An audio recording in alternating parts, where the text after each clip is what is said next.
السلام علیکم ورحمۃ اللہ وبرکاتہ۔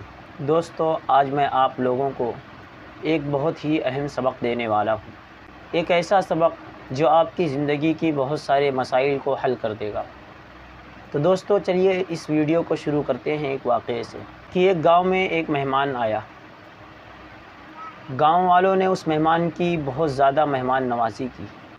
پورے گاؤں کے لوگ اس کے سامنے بچھے جا رہے تھے، سارے لوگ اس کی آؤ بھگت کر رہے تھے، ہر کوئی اس کے قدموں کے نیچے اپنی پلکیں بچھا رہا تھا، اور گاؤں والوں نے مہمان کی خوب خاطر تواضع کی، اور جب کھانے کے دسترخوان پر بٹھایا تو طرح طرح کے کھانے، انواع و اقسام کے لذیذ کھانے اس کے سامنے رکھ دیے، مگر ان کھانوں کے ساتھ ان لوگوں نے ایک بڑا ڈنڈا بھی رکھ دیا۔ مہمان نے کھانے کو دیکھا اور بڑے ڈنڈے کو دیکھا تو وہ یہ سوچنے لگا کہ لگتا ہے اس گاؤں والے ان سارے لذیذ کھانوں کے کھانے کے بعد اس ڈنڈے سے مارتے ہیں۔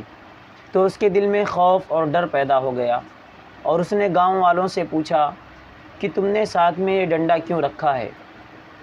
تو گاؤں والوں نے کہہ دیا کہ ہمارے بڑے بزرگوں کی ایک رسم ہے، ایک پرمپرا ہے، جو ایسا کرتے تھے اس لیے ہم بھی ایسا کرتے ہیں۔ لیکن مہمان کا تجسس برقرار رہا اور وہ اس پر مطمئن نہ ہوا۔ اس نے پھر کہا کہ کوئی تو مقصد ہوگا، کسی وجہ سے تو تم نے یہ ڈنڈا رکھا ہوگا۔ چونکہ اس کے دل میں خوف اور خطرہ تھا، اس لیے وہ بار بار تجسس میں رہ رہا تھا۔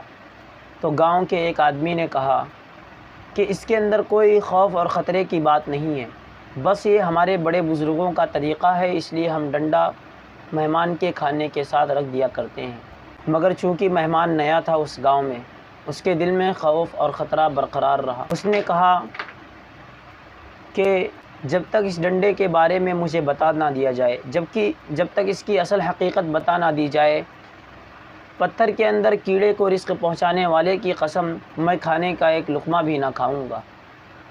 چنانچہ گاؤں والوں نے ڈھونڈ ڈھانڈ کر ایک آدمی لایا، ایک بزرگ شخص کو لے کر آئے، اور اس شخص نے ان سے معلوم کیا۔ تو بزرگ نے گاؤں والوں سے کہا کہ کم بختو، کم ظرفو، تم لوگوں کو معلوم نہیں کہ ہمارے بڑے بزرگ اتنا بڑا ڈنڈا نہیں رکھا کرتے تھے، بلکہ اس سے چھوٹا رکھا کرتے تھے۔ تو چنانچہ ناپ کر اور اس کے بعد اس کے حساب سے اس گاؤں والوں نے اس ڈنڈے کو کاٹا اور باقی ڈنڈا مہمان کے سامنے رکھ دیا۔ مگر ڈنڈا اب بھی خطرے سے خالی نہیں تھا، اب بھی بھرپور خطرہ تھا کہ اس ڈنڈے سے وہ مہمان پٹ جاتا۔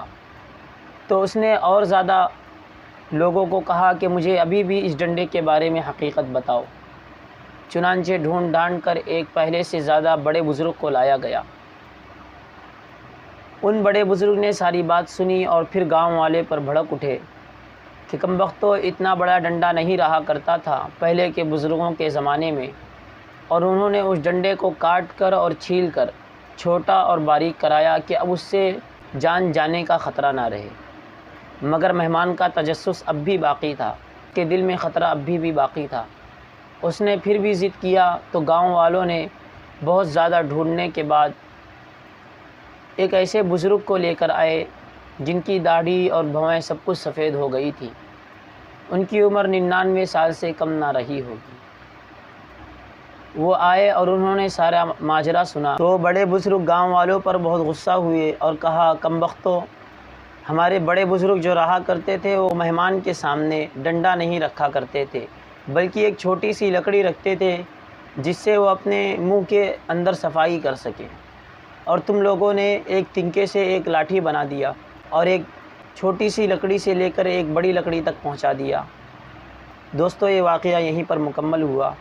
آپ لوگوں نے دیکھا کہ کس طرح ایک چیز کو رسم سمجھ کر گاؤں والوں نے اپنے بڑے بزرگوں کا طریقہ سمجھ کر اس کو بڑھاوا دیتے دیتے ایک بڑے ڈنڈے تک پہنچا دیا۔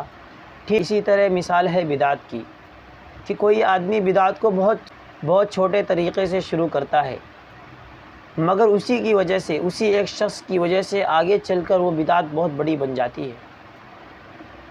چنانچہ موجودہ دور میں بھی ہم بہت ساری بدعات کو دیکھ سکتے ہیں، اس طرح ان کو بڑھا چڑھا کر اس کے اندر طرح طرح کی برائیاں ڈال کر اس کو مزید بدتر کیا جا رہا ہے۔ دوستو، اللہ تبارک و تعالیٰ سے دعا ہے کہ اللہ تبارک و تعالیٰ ہمیں بدعات سے بچائے، بدعات سے محفوظ رکھے اور اللہ کے نبی صلی اللہ علیہ وسلم کے پیارے طریقے پر چلنے کی توفیق عطا فرمائے۔